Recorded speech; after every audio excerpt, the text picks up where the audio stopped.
and welcome back to Tony Lovers and R.Evolución Latina together. Today we have a very special, and we have been actually waiting for this interview. It's Priscilla Lopez. We interviewed her also as one of our first honoring people that we had for R.Evolución Latina. And today we're sharing a very special edition of this with you guys. Actually, as a matter of fact, a little bit ago we had our Gracias Mujeres event in collaboration with Latino Flavor, and we actually honored Priscilla Lopez. She was the person that we sort of went about, this woman that sums up being a mother, being an example for the community, being an artist. And today we actually get to learn a little bit from her here at R.Evolución Latina with TonyLovers.com. Welcome, Priscilla. Hola. Thank you. I was the first in my family born here. My family's from Puerto Rico. I was born in the Bronx on a Hollywood bed. Eso.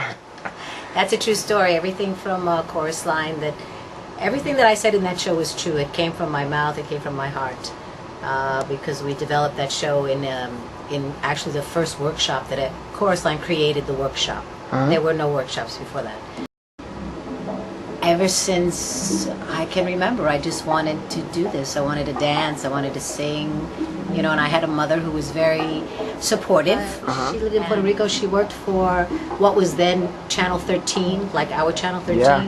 La Escuela del Aire. La Escuela del Aire. And she used to type the scripts for La Escuela del Aire. Nice.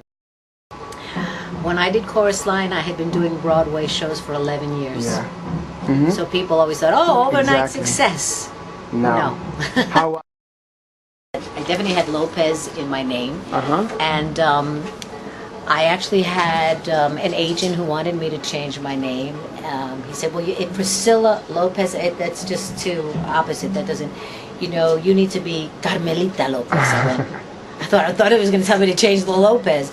And I said, no, I like Priscilla. And then he said, well, then you got to get rid of that Lopez. Why don't you be Lopes? I went, Lopes. Thankfully, I went out with a Chorus Line, and I always knew that I always wanted to go to Los Angeles, but I didn't want to go there just, you know, one of a million.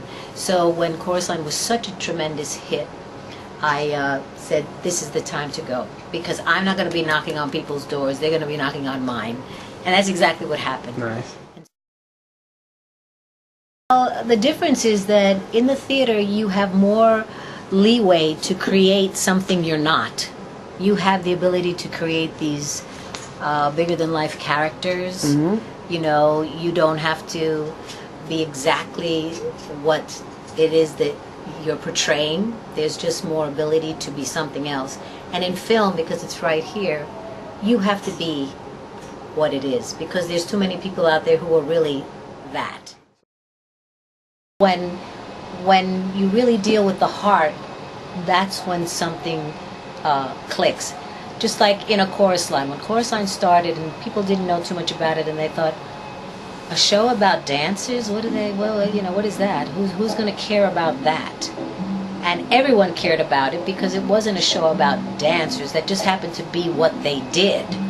It was a show about aspirations and dreams and please love me, accept me, you know, you looking for approval, having to depend on other people to give you an opportunity, overcoming a situation when people say, no, you're not capable of that and you never will, and then you succeed anyway. So it was a show about, you know, the adversities that we all face and overcoming them. Any good theater, movie, book, art is not what it's on the surface. It's all what's underneath. You know? What do you feel that before theater had that now it's missing, and vice versa? How has theater evolved within this time? I guess theater's been affected the way the rest of the world has been affected, which is an immediacy, you know, that happens.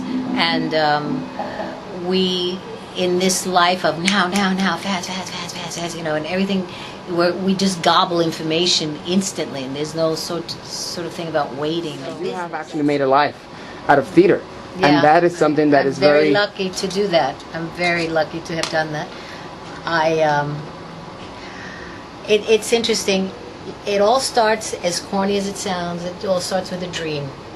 You know, when you're a little kid and you're sitting in your room all by yourself, or you're looking in the mirror, and you're talking to yourself. I used to look in the mirror and have entire scenes all by myself, you know.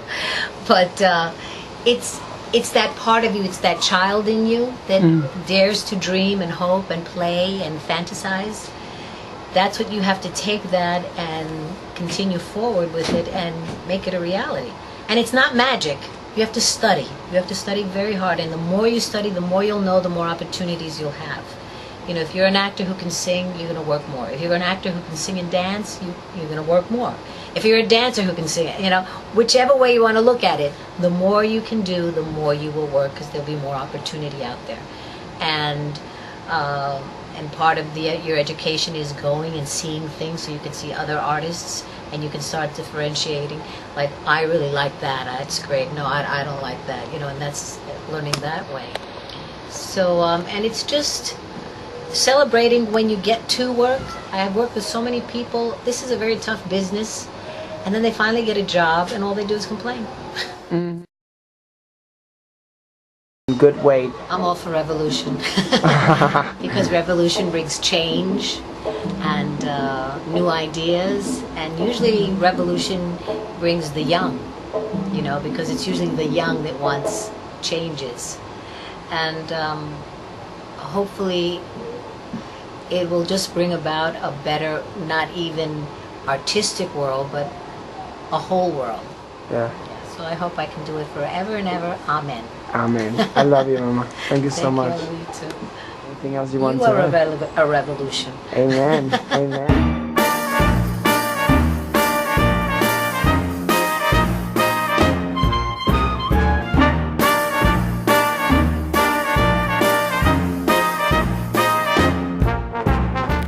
Thank you so much for watching our interviews here in TonyLovers.com. Stay tuned for more news of R.Evolución Latina. We will be actually having July 21st our reading for Gemma Belli as a fundraiser benefit for our summer camp. For more information, visit revolucionlatina.org.